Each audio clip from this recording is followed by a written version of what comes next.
जय श्री कृष्णा दोस्तों। Arun Singh short blog में आपका स्वागत है। भक्ति में की गई आराधना में अगर भक्त का प्रेम सच्चा हो तो भगवान उसके लिए नंगे पांव दौड़े आते हैं। वही बात जब कन्हैया की हो तो कहने की क्या। अपने भक्तों के लिए वह न जाने कितने रूप धरते हैं और कितनी ही अनगिनत लीलाएं कर चुके हैं, जिनका प्रमाण हमारे धार्मिक ग्रंथों में मिलता है। ऐसी ही एक रोचक कथा है जब कन्हैया ने अपने भक्त के लिए एक अनोखा काम किया। तो आइए जानते हैं इस बारे में विस्तार से। मुश्किल समय में अक्सर हमारे मुंह से निकल जाता है, भगवान तुम्हें मेरे ऊपर तरस नहीं आता है, या ये हमेशा मेरे साथ ही क्यों होता है। हम जब ऐसा कहते हैं तो सबसे पहले तो हम अपनी काबिलियत पर भरोसा खो देते हैं, और दूसरा, ईश्वर पर हमारा विश्वास हिल जाता है। हमें हमेशा यह ध्यान रखना चाहिए कि सब्र का फल मीठा होता है और भगवान जो करता है अच्छे के लिए ही करता है। हमें दुख और मुसीबतों के समय अपने हौसले नहीं खोना चाहिए और अपने भगवान, प्रकृति या भाग्य पर भरोसा रख संयम के साथ निरंतर कर्म करने चाहिए। जीवन का हर फैसला भगवान पर छोड़ता दो, वो आपकी हर समय रक्षा करेगा। ईश्वर के सामने अपनी इच्छाएं रखो, इन इच्छाओं के लिए समय तय मत करो। जो जीवन में घटेगा उस पर प्रश्न मत खड्डे करो, बल्कि प्रभु पर अटूट विश्वास रखो। फिर देखना, प्रभु आपको गोद से नहीं उतारेंगे। भक्ति में हमारा विश्वास कमजोर नहीं होना चाहिए। सुख दुख संकट में हमेशा प्रभु को याद करो। ईश्वर में आस्था और विश्वास ईश्वर में विश्वास करने वालों को अपार शक्ति और साहस देता है। उन्हें एहसास होता है कि अगर भगवान उनके साथ हैं तो उन्हें किसी और की जरूरत नहीं है। बाधाओं का सामना करने पर वे न तो डरते हैं, न चिंता करते हैं और न ही व्याकुल होते हैं। वे अपनी परिस्थितियों को बेहतर बनाने की कोशिश करते हैं, लेकिन जब वे चीज़ों को नहीं बदल सकते तो वे स्वीकार करते हैं। उन्हें यह जानकर भरोसा है कि भगवान उनका मार्गदर्शन करेंगे। इस प्रक्रिया में वे खुद पर भरोसा करना भी सीखते हैं।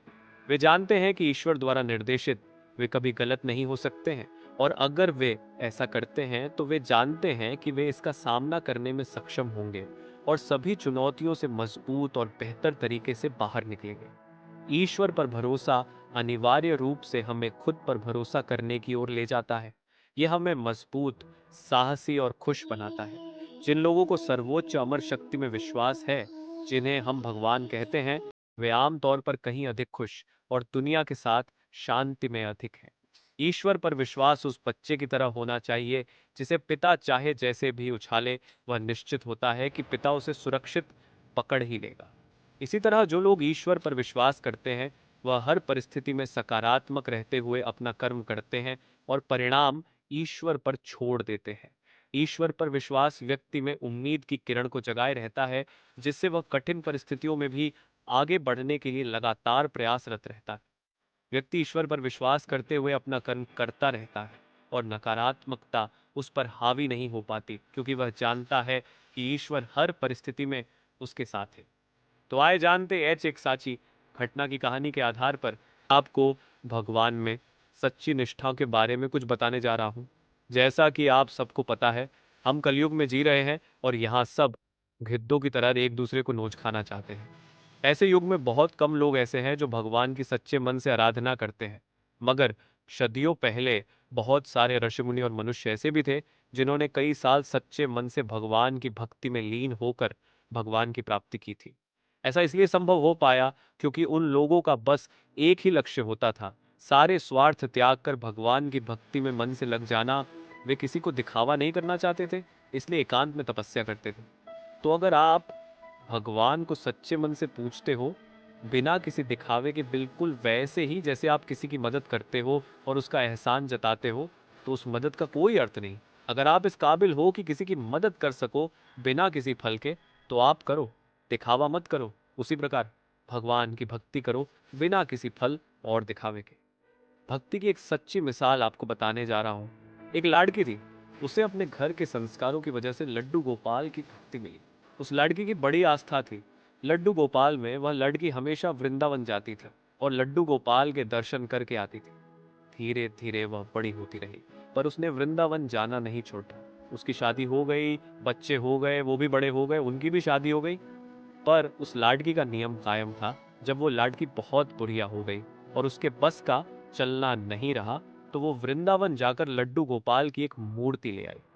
वह घर में रहकर ही उनकी पूजा करने लगी। एक दिन पूजा करने के बाद उस बुढ़िया ने अपनी बहू से कहा, बहू, इस मूर्ति को अंदर वाले कमरे में रख दे। बहू उस मूर्ति को लेकर अंदर गई, पर गलती से उससे वह मूर्ति हाथ से छूट गई। बड़ी जोर की आवाज हुई। बुढ़िया घबराई, जोर से चिल्लाई, क्या हुआ बहू? बहू बोली, कुछ नहीं माँ जी, केवल मूर्ति गिर गई है। यह सुनकर बुढ़िया जोर जोर से रोने लगी। वो रो रो कर यही चिल्लाए जा रही थी, कोई जाओ और जाकर डॉक्टर को बुलवाओ। मेरे लड्डू गोपाल को चोट लग गई। मेरे लड्डू गोपाल को चोट लग गई। पहले तो बहू ने सोचा कि बुढ़िया नाटक कर रही है, पर जब काफी देर हो जाने के बाद भी वो चुप नहीं हुई तो बहू को लगा कि बुढ़िया पागल हो गई है। अक्सर बुढ़ापे में लोग सठिया जाते हैं। शाम को जब बुढ़िया का बेटा घर आया और उसे बहू ने सब समझाया, तो उसे भी लगा कि माँ सचमुच पागल हो गई है। भला मूर्ति के लिए भी कोई डॉक्टर आता है? फिर उसे अपने बच्चों का ख्याल आया और उसने निश्चय किया कि माँ को पागल खाने भेजना पड़ेगा। नहीं तो माँ के पागलपन का असर मेरे बच्चों पर भी पड़ेगा सकता है। वहां पास में ही एक समझदार आदमी रहता था। जब उसके कानों तक ये बात पहुंची तो उसने उस माँ के बेटे को बुलाया और उसे समझाया, देखो बेटा, बुढ़ापा और बचपन दोनों एक जैसे होते हैं। जो आदतें बचपन में होती है, वही बुढ़ापे में तू एक काम कर जा और एक डॉक्टर को बुला ला। उसे पहले से ही समझा दियो कि तुझे एक मूर्ति का चेकअप करना है और बाद में यह बोलना है कि मूर्ति तो बिल्कुल खत्म हो चुकी है। जब उसे पैसे मिलेंगे तो भला उसे क्या दिक्कत होगी। ये कहने में इस तरह तुम्हारी माँ को पागल खाने भी नहीं जाना पड़ेगा और उसकी जिद भी पूरी हो जाएगी। बेटे को बात समझ में आ गई। वो गया और जैसा उस आदमी ने बताया था, एक डॉक्टर को समझा दिया। डॉक्टर भी राजी हो गया। अगले दिन डॉक्टर उस बुढ़िया के घर गया और घर में घुसते ही बोला, अरे बुढ़िया, कहाँ है तेरे लड्डू गोपाल? बुढ़िया ने मूर्ति को दिखाते हुए कहा, आओ डॉक्टर साहब, आओ, देखना जरा क्या हो गया मेरे लड्डू गोपाल को। डॉक्टर दूर से ही बोला, अरे बुढ़िया, इसमें तो जान बाकी नहीं है, ये तो खत्म हो गया। बुढ़िया को गुस्सा आ गया। बुढ़िया ने डॉक्टर से पूछा, क्यों रे डॉक्टर, कितने साल हो गए तुझे डॉक्टरी करते हुए? डॉक्टर सकपकाया और बोला, 40 साल पर क्यों? बुढ़िया ने कहा, इतने साल हो गए तुझे डॉक्टरी करते हुए पर इतना समझ नहीं आया कि मरीज को हाथ लगाए बिना उसकी बीमारी का पता नहीं चलता। डॉक्टर को लगा कि वो कुछ ज्यादा ही जल्दी अपना काम खत्म कर रहा है। उसने जाकर मूर्ति की हाथ के नब्ज देखी और कहा, ले माँ, कुछ नहीं है तेरे लड्डू गोपाल में। बुढ़िया बोली, बेटा सही से देख, ऐसा नहीं हो सकता।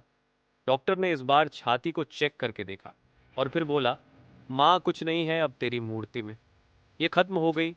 बुढ़िया ने कहा, बेटा वो जो मशीन होती है ना तुम्हारे पास, उससे चेक करके देख। डॉक्टर समझ गया कि बुढ़िया स्टेथोस्कोप की बात कर रही है। अब उसको पैसे मिले थे तो उसे क्या दिक्कत थी, वो भी लगाकर चेक करने में, जवाब तो उसे पता ही था। उस डॉक्टर ने अपना स्टेथोस्कोप निकाला और उसको उस मूर्ति के छाती पर रखा। मूर्ति में से जोर जोर के धक धक की आवाज आई। डॉक्टर घबरा गया। उसने बार बार चेक करा और हर बार धक धक की आवाज आई। उस डॉक्टर ने उस बुढ़िया के पैर पकड़ डीटेल्स लिए और बोला कि माँ, ये जो दुनिया तुझे पागल कहती है, असल में ये दुनिया पागल है जो इस मूर्ति के पीछे छुपी तेरी भावनाओं को नहीं देख सकी। इस मूर्ति में जान नहीं थी, ये तो तेरी श्रद्धा थी कि इस मूर्ति में भी जान आ गई। इसलिए कहा गया कि भगवान कृष्णा जी को जो भी सच्चे मन से मानता है तो वह स्वयं दौड़े दौड़े चले आते हैं।